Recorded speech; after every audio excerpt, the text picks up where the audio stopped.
जो लपटों के समान चमकती हुई उल्का की तरह लग रही थी। 6 मुख वाले कुमार कार्तिकेय को देखकर तारकासुर बोला, देवताओं, क्या यही बालक है तुम्हारा वीर पराक्रमी कुमार जो शत्रुओं का पल में विनाश कर देता है?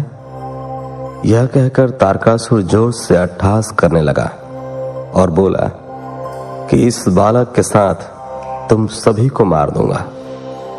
तुम इस बालक की मेरे हाथों हत्या कराओगे। ऐसा बोलते हुए भयानक गर्जना करता हुआ वह कुमार कार्तिकेय की ओर पलटा और बोला कि हे बालक, ये मूर्ख देवता तो व्यर्थ में तुझे बलि का बकरा बनाना चाहते हैं, पर मैं इतना कठोर नहीं हूं कि बिना किसी अपराध के एक मासूम बालक पर वार करूं। इसलिए जा, तू भाग जा, मैं तेरे प्राणों को छोड़ देता हूं। देवराज इंद्र और भगवान श्री हरि विष्णु की निंदा करने से तारक द्वारा कमाया गया तपस्या का सारा पुण्य नष्ट हो गया था। तभी इंद्र ने उस पर वज्र का प्रहार किया, जिससे वह धरती पर गिर पड़ा। तब कुछ ही देर में तारकासुर पूरे उत्साह के साथ पुनः उठ खड़ा हुआ और अपने भीषण प्रहार से उसने देवराज इंद्र को घायल कर दिया और उन पर अपने पैर का प्रहार किया। यह देखकर देवता भयभीत हो गए और इधर उधर भागने लगे। तभी श्री हरि विष्णु ने इस स्थिति को संभालने के लिए तारकासुर पर अपना सुदर्शन चक्र चला दिया। चक्र ने तारकासुर को धराशायी कर दिया, परंतु तारकासुर इतनी आसानी से हार मानने वाला नहीं था। वह अपनी पूरी शक्ति के साथ पुनः उठकर खड़ा हो गया। तब उसने अपनी प्रचंड शक्ति हाथ में लेकर भगवान विष्णु को ललकारा और उन्हें अपने भीषण प्रहार से घायल कर दिया। विष्णु जी मूर्छित होकर पृथ्वी पर गिर पड़े। वहां का यह दृश्य देखकर सभी देवताओं में कोहराम मच गया। सब अपने प्राणों की रक्षा करने के लिए इधर उधर भागने लगे। सारी सेना तितर बितर होने लगी। यह देख वीरभद्र ने तारकासुर पर आक्रमण किया। उसने त्रिशूल उठाया और तारकासुर पर वार किया, जिससे तारकासुर भूमि पर गिर पड़ा। किंतु उसी क्षण उठकर उसने वीरभद्र को अपनी शक्ति से घायल करके मूर्छित कर दिया और जोर जोर से हंसने लगा। 10वां अध्याय, तारकासुर वध। ब्रह्मा जी बोले, नारद, यह सब देखकर कुमार कार्तिकेय को तारकासुर पर बड़ा क्रोध आया और वे अपने माता पिता भगवान शिव के श्री चरणों का स्मरण कर अपने असंख्य गणों को साथ लेकर तारकासुर को मारने के लिए आगे बढ़े। यह देखकर सभी देवताओं में उत्साह की एक लहर दौड़ गई और वे प्रसन्न मन से कार्तिकेय की जय जयकार का उद्घोष करने लगे। ऋषि मुनियों ने अपनी वाणी से कुमार कार्तिकेय की स्तुति की। तत्पश्चात तारकासुर और कार्तिकेय का बड़ा भयानक दुस्सह युद्ध हुआ। दोनों परमवीर और बलशाली एक दूसरे पर भीषण प्रहार करने लगे। दोनों अनेक प्रकार के दांव पेचों का प्रयोग कर रहे थे। कार्तिकेय और तारकासुर के बीच मंत्रों से भी युद्ध हो रहा था। दोनों अपनी पूरी शक्ति और सामर्थ्य का प्रयोग एक दूसरे को मारने के लिए कर रहे थे। इस भयानक युद्ध में दोनों ही घायल हो रहे थे। युद्ध भयानक रूप लेता जा रहा था। उस भीषण युद्ध को सब देवता गंधर्व बैठकर देखने लगे। वह अद्भुत युद्ध अनायास ही सबके आकर्षण का केंद्र बन गया। हवा चलना भूल गई, सूर्य की किरणें ठहर गईं। यहाँ तक कि सभी पर्वत इस युद्ध को देखकर अत्यंत भयभीत हो उठे। वे शिव पार्वती के इस पुत्र की रक्षा करने के लिए तुरंत उधर आ गए। यह देखकर कार्तिकेय बोले, हे पर्वतों, आप कोई चिंता न करें। आज इस महापापी को मैं सबके सामने मौत के घाट उतारकर भय से मुक्ति दिलाऊंगा। जब कार्तिकेय पर्वतों से बात करने में निमग्न थे, उसी समय तारक ने अपनी शक्ति हाथ में लेकर उन पर धावा बोल दिया। उस शक्ति के प्रहार के आघात से शिवपुत्र कार्तिकेय भूमि पर गिर पड़े, परंतु अगले ही क्षण वे अपनी पूरी शक्ति के साथ पुनः उठ खड़े हुए और लड़ने के लिए तैयार हो गए। कार्तिकेय ने अपने मन में अपने माता पिता पार्वती जी व भगवान शिव को प्रणाम करके उनका आशीर्वाद लिया और अपनी प्रबल शक्ति से तारकासुर की छाती पर आघात किया। उसकी चोट से तारकासुर का शरीर विदीर्ण होकर पृथ्वी पर गिर पड़ा। सबके देखते ही देखते वह महाबली असुर पल भर में ढेर हो गया। महाबली तारकासुर के मारे जाते ही चारों ओर कार्तिकेय की जय जयकार गूंज उठी। तारकासुर के वध से सभी देवता बहुत प्रसन्न थे। तब अपने महाराज तारकासुर को मरा जानकर असुरों की विशाल सेना में भयानक कोलाहल मच गया। अपने प्राणों की रक्षा करने के लिए सभी असुर इधर उधर भाग रहे थे। देवताओं ने मिलकर सभी असुरों को मार गिराया। कुछ असुर डरकर मैदान छोड़कर भाग खड़े हुए थे, तो बहुत से दैत्य और राक्षस हाथ जोड़कर कुमार कार्तिकेय की शरण में आ गए और उनसे क्षमा मांगने लगे। तब कुमार ने प्रेम पूर्वक उन्हें क्षमा कर दिया और उन दानवों को आदेश दिया कि वे सदैव के लिए पाताल में चले जाएं।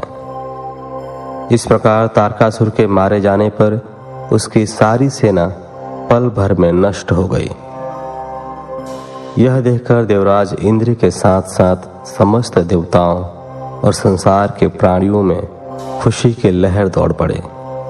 पूरा त्रिलोक आनंद में डूब गया। जैसे ही कुमार कार्तिकेय की विजय का समाचार भगवान शिव पार्वती के पास पहुंचा, वे तुरंत अपने गणों को साथ लेकर युद्ध स्थल पर पधारे। श्री पार्वती जी ने अपने प्राण प्रिय पुत्र को अपने हृदय से लगा लिया और अपनी गोद में बिठाकर बहुत देर तक उसे चूमती रहीं। तभी वहां पर पर्वतराज हिमालय भी पहुंच गए और उन्होंने अपनी पुत्री पार्वती, भगवान शिव और कार्तिकेय की स्तुति की। चारों दिशाओं से उन पर फूलों की वर्षा होने लगी। मंगल ध्वनि हर ओर गूंजने लगी। हर तरफ उनकी ही जय जयकार हो रही थी। देवताओं के स्वामी देवराज इंद्र ने अपने साथी देवताओं के साथ कुमार कार्तिकेय की हाथ जोड़कर स्तुति की। तत्पश्चात भगवान शिव अपनी पत्नी पार्वती को साथ लेकर शिवगणों सहित कैलाश पर्वत पर लौट गए। 11वां अध्याय। बाणासुर और दैत्य प्रलंब का वध। ब्रह्मा जी बोले, नारद, जब तारकासुर कुमार कार्तिकेय के द्वारा मारा गया, तब यह देखकर सभी देवताओं, ऋषि मुनियों सहित जन साधारण में प्रसन्नता की लहर दौड़ गई। सभी खुश थे। सभी देवताओं ने मिलकर भक्ति भाव से कार्तिकेय की स्तुति की। तभी क्रौंच नामक एक पर्वत दुखी होकर कार्तिकेय के पास आया। वह क्रौंच बाणासुर नामक दैत्य द्वारा सताया गया था। वह कुमार के सामने हाथ जोड़कर खड़ा हो गया और भक्ति भाव से स्वामी कार्तिकेय की स्तुति करने लगा।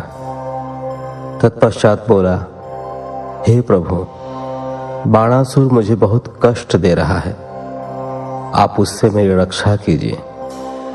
तब कार्तिकेय ने पर्वतराज कौंज की स्तुति से प्रसन्न होकर कौंज को सांत्वना दी। जब पर्वतराज कौंज शांत हो गए, तब कुमार कार्तिकेय ने उन्हें उनके दुखों और कष्टों से छुटकारा दिलाने हेतु भगवान शिव का स्मरण करके वहीं से अपनी अद्भुत शक्ति का परिचय देते हुए एक अनोखी शक्ति छोड़ी। इस शक्ति का प्रयोग कुमार कार्तिकेय ने उस दुष्ट राक्षस बाणासुर पर किया था। तब वह शक्ति दैत्यराज बाणासुर को भस्म करके शीघ्र ही कार्तिकेय के पास लौट आई। यह शक्ति जब उनके पास वापस पहुंच गई तब वे क्रौंच से बोले, हे पर्वतराज क्रौंच, अब आपको बाणासुर नामक दैत्य से डरने की कोई आवश्यकता नहीं है। मैंने बाणासुर को मारकर तुम्हारी इस परेशानी को सदा सदा के लिए हल कर दिया है। अतः अब तुम अपने भय को छोड़कर हमेशा के लिए निर्भय हो जाओ। अब तुम प्रसन्नता पूर्वक अपने घर की ओर प्रस्थान करो। बाणासुर के भय से मुक्ति का समाचार पाकर पर्वतराज क्रौंच बहुत प्रसन्न हुआ और उसने भक्ति भाव से कार्तिकेय की स्तुति की। तत्पश्चात वह उनसे विदा लेकर अपने गृह स्थान की ओर चल दिया। वहां पहुंचकर क्रौंच ने अपने स्वामी कार्तिकेय की प्रसन्नता के लिए भगवान शिव के 3 शिवलिंगों की स्थापना की।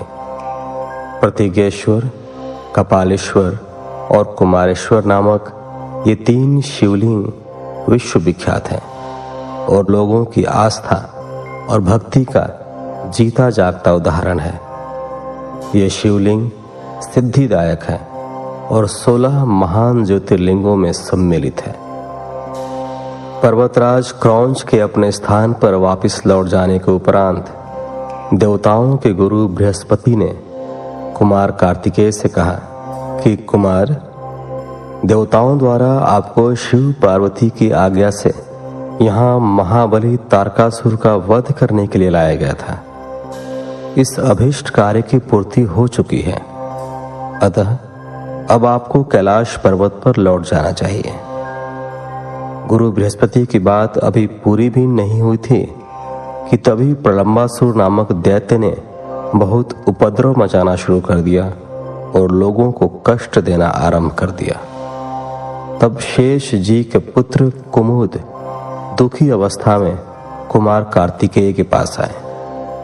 वहां आकर कुमुद ने कार्तिकेय की स्तुति की और कहा, हे प्रभु, मैं आपकी शरण में आया हूं। हे गिरजापुत्र, मुझे प्रलंबासुर की प्रताड़ना से मुक्ति दिलाइए। तब कुमार कार्तिकेय ने प्रसन्नता पूर्वक कुमुद को प्रलंबासुर द्वारा दिए गए कष्टों से मुक्ति दिलाने हेतु अपनी शक्ति द्वारा उसका भी संहार कर दिया।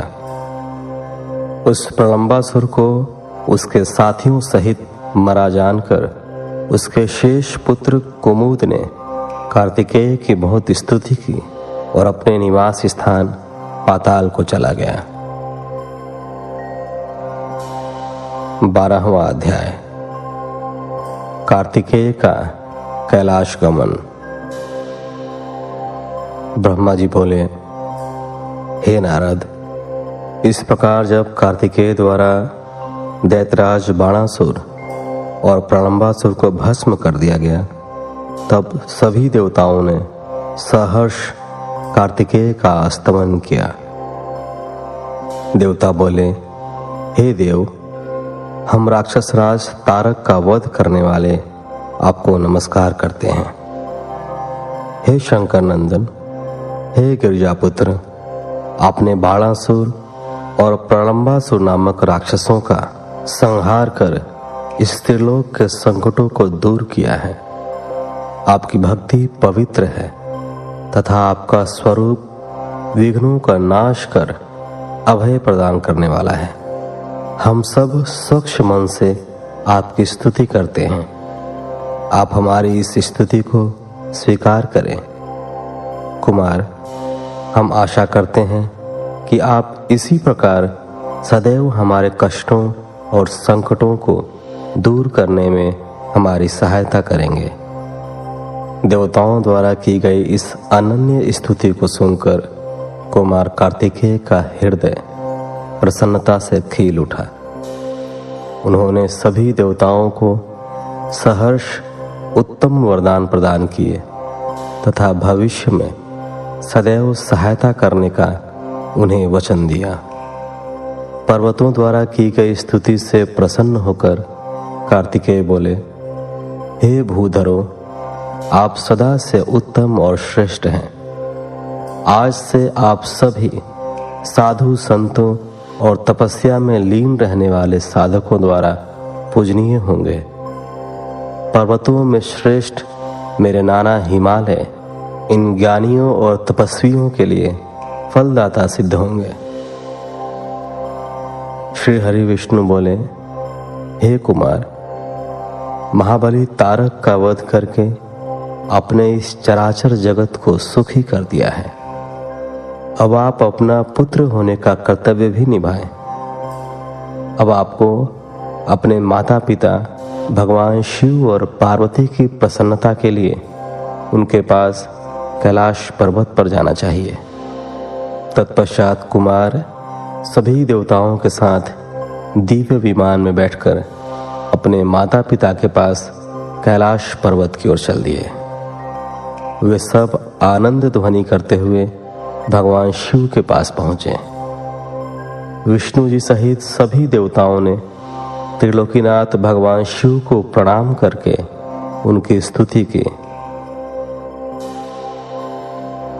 कुमार कार्तिकेय ने भी अपने माता पिता को सेवा भाव से प्रणाम किया। भगवान शिव ने प्रसन्नता से अपने पुत्र का मुंह चूम लिया और बहुत स्नेह किया।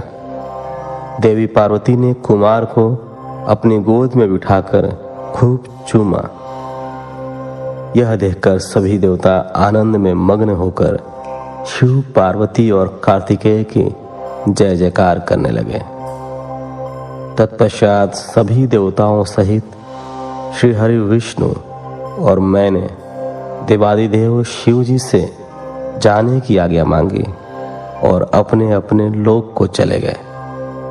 तब भगवान शिव अपनी प्राण प्रिया देवी पार्वती और पुत्र कार्तिकेय के साथ आनंद पूर्वक कैलाश पर निवास करने लगे। 13वां अध्याय। पार्वती द्वारा गणेश की उत्पत्ति। सूत जी कहते हैं, कुमार कार्तिकेय के उत्तम चरित्र को सुनकर नारद जी बहुत प्रसन्न हुए और प्रसन्नता पूर्वक ब्रह्मा जी से बोले, हे विधाता, आप ज्ञान के अथाह सागर हैं तथा करुणा निधान भगवान शिव के विषय में सब कुछ जानते हैं। आपने शिवपुत्र स्वामी कार्तिकेय के अमृतमय चरित्र को सुनाकर मुझ पर बड़ी कृपा की है। भगवान, अब मैं विघ्न विनाशक श्री गणेश के विषय में जानना चाहता हूँ। उनके दिव्य चरित्र, उनकी उत्पत्ति के विषय में सब कुछ सविस्तार बताकर मुझे कृतार्थ कीजिए। मुनिश्रेष्ठ नारद के ये उत्तम वचन सुनकर ब्रह्मा जी हर्षपूर्वक बोले, नारद, तुम गणेश उत्पत्ति की कथा सुनना चाहते हो, अतएव तुम्हारी प्रसन्नता के लिए मैं तुम्हें उनके जन्म के विषय में बताता हूं। एक बार की बात है, देवी पार्वती की 2 सखियां जया और विजया, जो सदा से ही उनके पास रहती थीं, उनके पास आईं और बोली, हे सखी, यहाँ कैलाश पर्वत पर भगवान शिव के असंख्य गण हैं। वे सदा भगवान शिव की आज्ञा का प्रसन्नता से पालन करते हैं। वे सदा भगवान शिव की आज्ञा को ही सर्वोपरि मानते हैं। इसलिए आपको भी अपने लिए किसी एक विशेष ऐसे गण की रचना करनी चाहिए जिसके लिए आपकी ही आज्ञा सर्वोच्च हो और वह किसी अन्य के सामने न झुके। अपनी सखियों की बात यद्यपि पार्वती को एक बार को अच्छी लगी, परंतु अगले ही पल वे बोली कि भला मुझ में और मेरे पति में क्या भेद है, हम दोनों एक ही हैं और सभी शिवगण मुझ में और सदाशिव में कोई अंतर नहीं समझते। वे हम